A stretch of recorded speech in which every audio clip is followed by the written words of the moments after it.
on a une expérience de choses qui se sont passées, qui ont été très difficiles à contrôler là-bas à ce moment-là, et ce qui a permis de trouver la vérité, c'est comme aujourd'hui.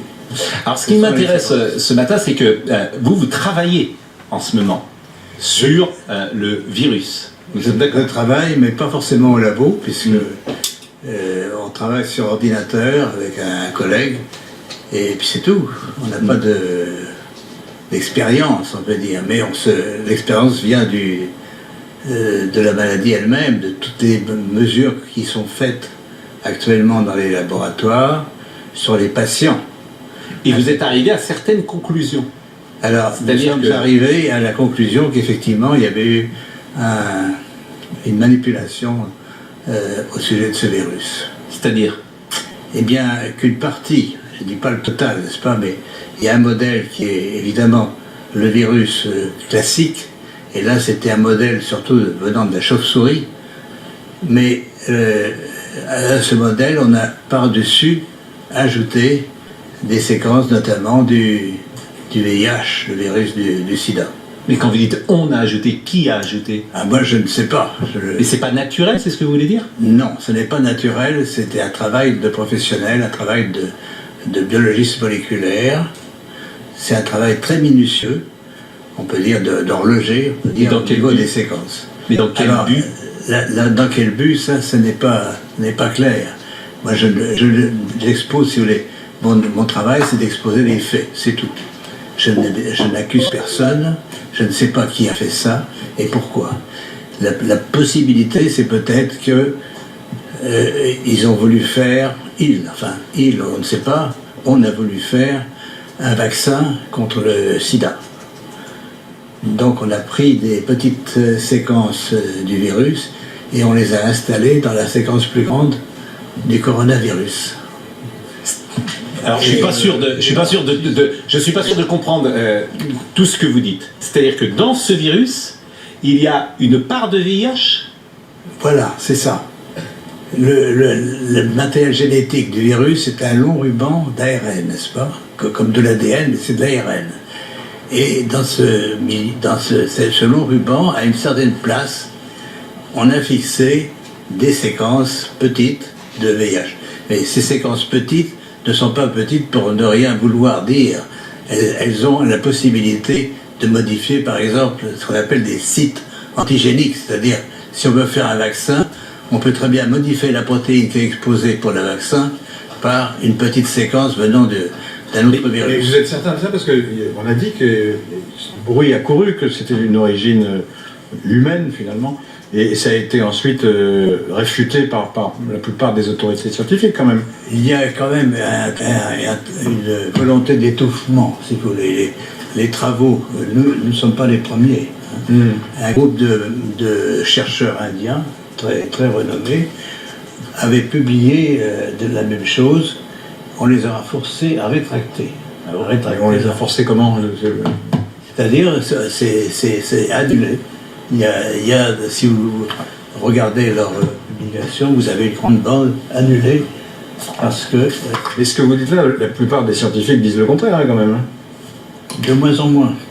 De moins en moins. Si vous voulez, ceci est arrivé au début de cette année et on voit de plus en plus de travaux qui suggèrent, mais moi je suis, on peut dire, hors d'âge.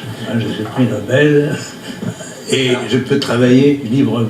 Je n'ai donc aucune pression sur moi qui peut agir. Ce que vous dites, je fais le lien avec ce qu'a dit le président Emmanuel Macron, qui évidemment a un devoir de réserve infiniment plus important que vous, par définition.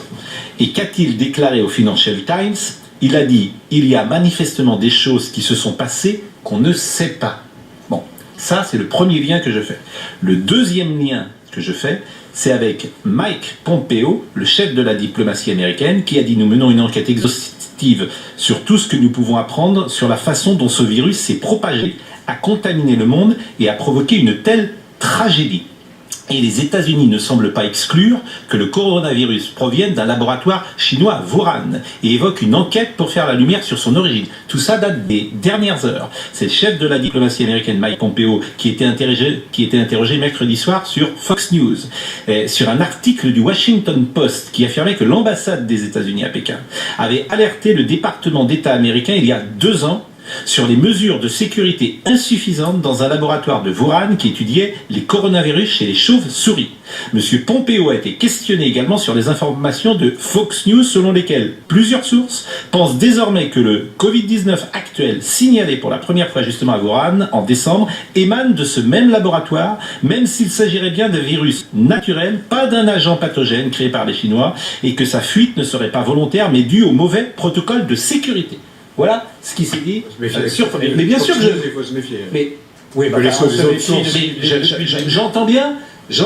Et après, on vous interrogera sur la manière dont vous travaillez aujourd'hui pour arriver à ces conclusions-là. Bien sûr. Yvan Rioufol. Ce que vous annoncez est énorme. C'est une bombe nucléaire, si je puis dire. Mais je voudrais, pour bien être sûr d'avoir compris, cette trace de VIH ne peut pas résulter d'un croisement naturel, ou d'un croisement, en tout cas, entre espèces animales et humaines. Ça ne peut être que la main de quelqu'un d'autre, la main d'un homme. Absolument. Il y a dans cette affaire une concentration, si vous voulez. Vous avez un long ruban, il y a 30 000 bases, si vous voulez, 30 000 signes qui portent le matériel génétique, et tout est concentré dans les 30 000, dans 1000 bases, même moins de 1000 bases. Donc, qui a attaché des petits morceaux, il y a une partie de ce génome donc, qui est faite en fait du VIH. Mais est-ce que par exemple, il y a une majorité de séquences du VIH. Est-ce qu'on le voit? Oui. Ça se voit comment? Par la séquence. On a un matériel très simple, c'est un système informatique qui permet de repérer une séquence que vous cherchez. Non mais si je dis par exemple, pour que les choses soient claires, si je dis du VIH dans le Covid, est-ce que c'est exact ce que je dis là? C'est exact, mais ça ne veut pas dire qu'il y a assez de VIH pour faire une grande protéine de VIH. Il y a assez de matériel pour modifier ce qu'on appelle un site antigénique, c'est-à-dire modifier un peu la protéine du coronavirus pour la faire reconnaître par le système immunitaire comme VIH. Mais les conséquences sur le VIH, qui est une maladie extrêmement grave, et avec les conséquences que l'on sait, les conséquences pour ceux, et alors là moi je fais très attention forcément à ce que je dis, parce que je pense à ceux qui ont eu le Covid-19, et vous pouvez évaluer aujourd'hui il serait intéressant de regarder, de voir s'il y a des anticorps produits chez ces patients contre le VIH, contre une protéine du VIH. Ça c'est intéressant à faire. Et est-ce que à votre connaissance, est-ce que vous savez si le professeur Raoult, qui est donc un des spécialistes mondiaux de cette affaire-là, a eu également ce traçage en vue, a diagnostiqué, si je puis dire, cette trace de VIH, et est-ce qu'il y a des médicaments qui peuvent y remédier? Non, mais il y a eu des médicaments antiviraux, antirétroviraux contre le VIH qui ont eu un certain effet, mais enfin pas aussi bien que la hydroxychloroquine. Donc ça a été abandonné maintenant. Et permettez une autre question. Tous les soupçons se tournent en effet vers la Chine, et le président de la République a repris cette thèse disant en tout cas que la Chine avait menti sur la gravité de l'épidémie, en tout cas au début, dès le mois de janvier. Mais est-ce que vous ciblez également la Chine et un laboratoire chinois dans le fait que cette sorte de terrorisme se serait produit? Parce que en fait là, on est dans un autre monde, on est dans le monde du terrorisme bactériologique. Pas terroriste, parce que ce serait pour créer un vaccin. C'est accidentel. Oui, voilà. Là, non, attendez, est-ce que ce serait accidentel? Non, j'ai compris que c'était volontaire et non pas accidentel. Oui, vous avez créé un vaccin. Non, mais vous avez dit vous-même que c'était une volonté que d'avoir à associer deux. Oui, mais pas à des fins militaires, si on peut dire. D'accord. Ça serait, j'ai bien compris, c'était pour créer un vaccin. Probablement, c'est pour faire contre le VIH. Pour faire, si vous voulez, seuls les gens qui ont fait ça pourront dire un jour la vérité, totalement. Alors pardonnez-moi, mais je comprends pas. Pardonnez-moi, mais ça a été attesté par d'autres médecins, chercheurs, scientifiques, laboratoires, etc. Il y a plusieurs groupes qui ont fait la même chose, mais l'ont fait disons, un peu en catimini, enfin sans trop faire de bruit. Mais il y a plusieurs groupes, oui, mais ça...